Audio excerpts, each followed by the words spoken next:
Okay, we're going to do a problem about elastic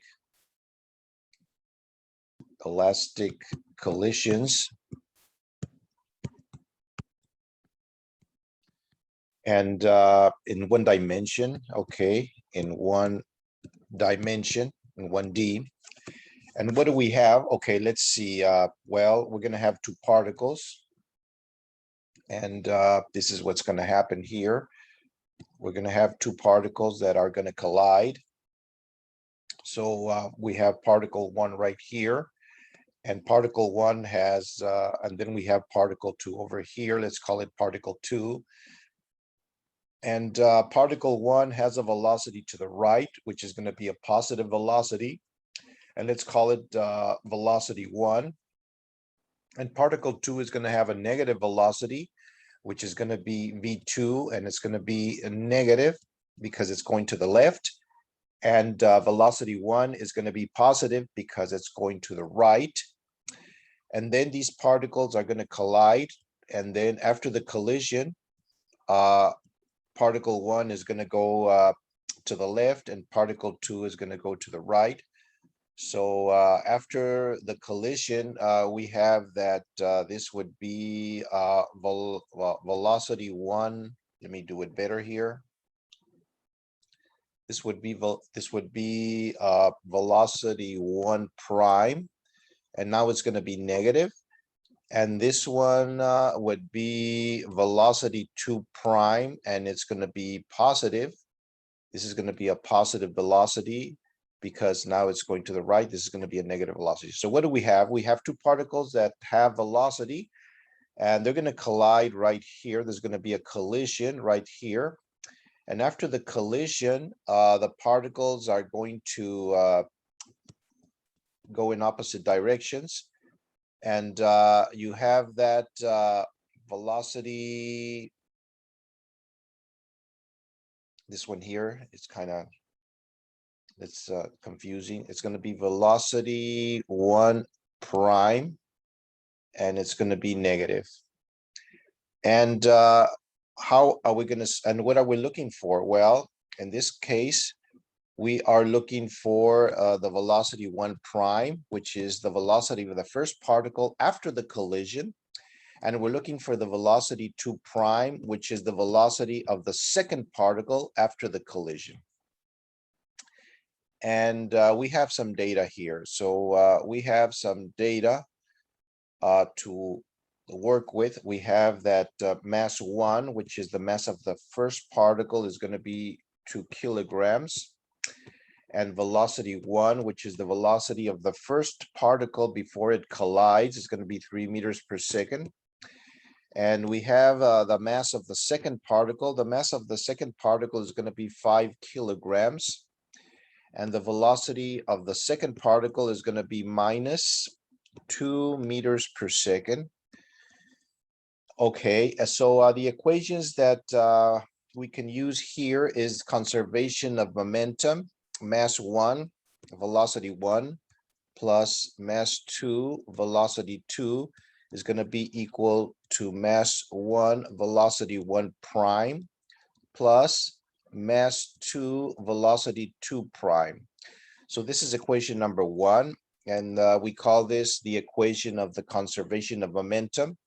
Remember that this is an elastic collision, and in the elastic collision, the kinetic energy before and the kinetic energy after is going to be conserved. We can write it over here. Kinetic energy initial is going to be equal to the kinetic energy after the collision. Let's call it kinetic energy prime. That's after the collision. So this is going to hold for elastic collisions. And we're looking for V1 prime and V2 prime, which are the two velocities of the particles after the collision. Our second equation is going to be the relative velocities equations. V1 minus V2 is equal to V2 prime minus V1 prime. So we have another equation right here. Let's find the velocities, and this is the relative relative velocities equation. And this is the first one is the conservation of momentum. And the second equation is the conservation of relative velocities. Okay, so we can say now that to solve this problem, let's substitute in the first one here. So mass 1 is going to be 2. I'm going to skip the units for now, just to make it a little faster.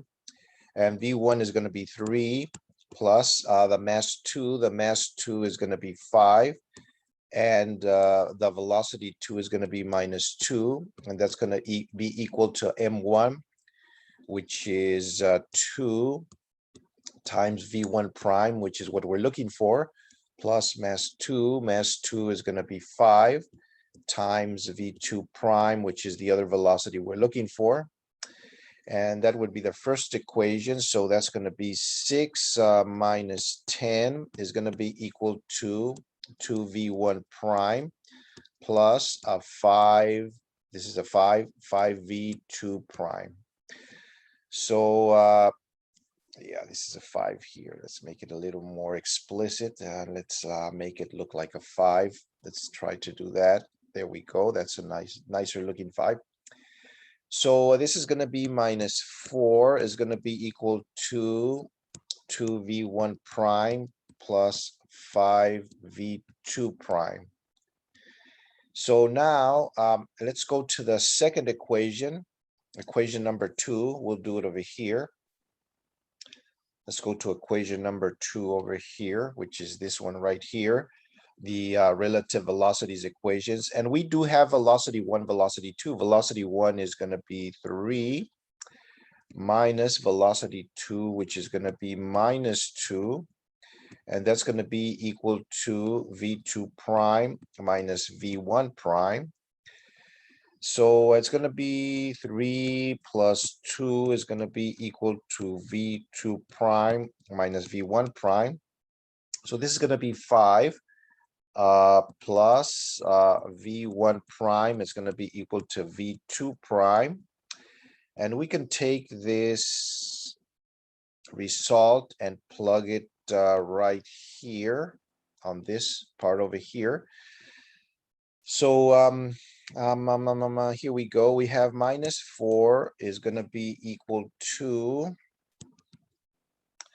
let me pick another color here to make things not so the same. Okay, so we have minus 4.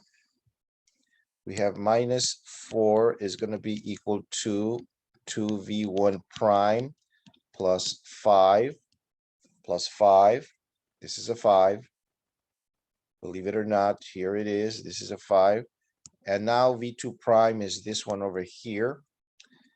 This one right here is going to be 5 plus V1 prime.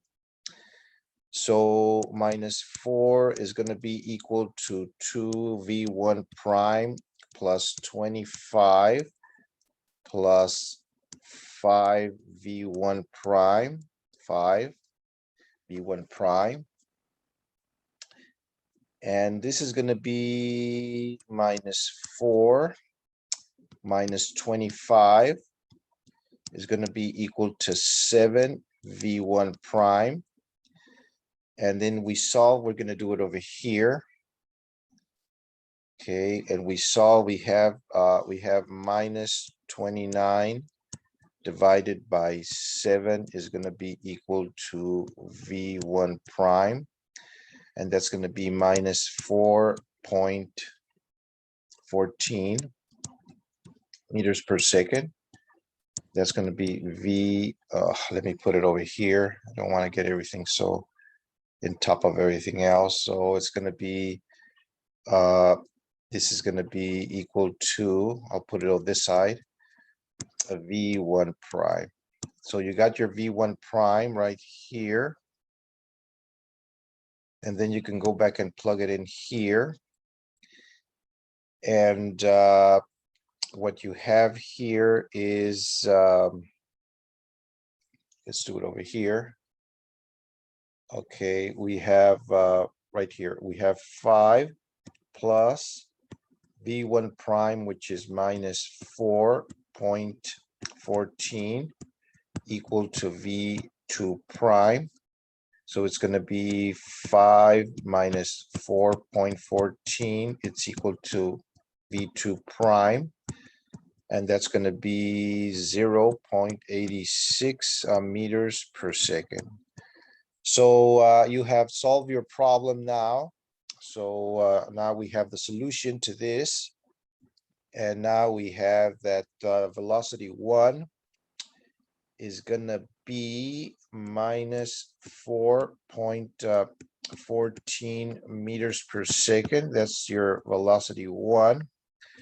And velocity 2 is going to be 0.86 meters per second. That's going to be your velocity 2 right here. And you can prove this because the kinetic energy has to be the same before the collision and after the collision. Let's do that. Let's prove it because we have our results now. So let me look for another board here. Let me get rid of this. It's clear here. And then we have that. Okay, the kinetic energy before and the kinetic energy after have to be the same because this is an elastic collision.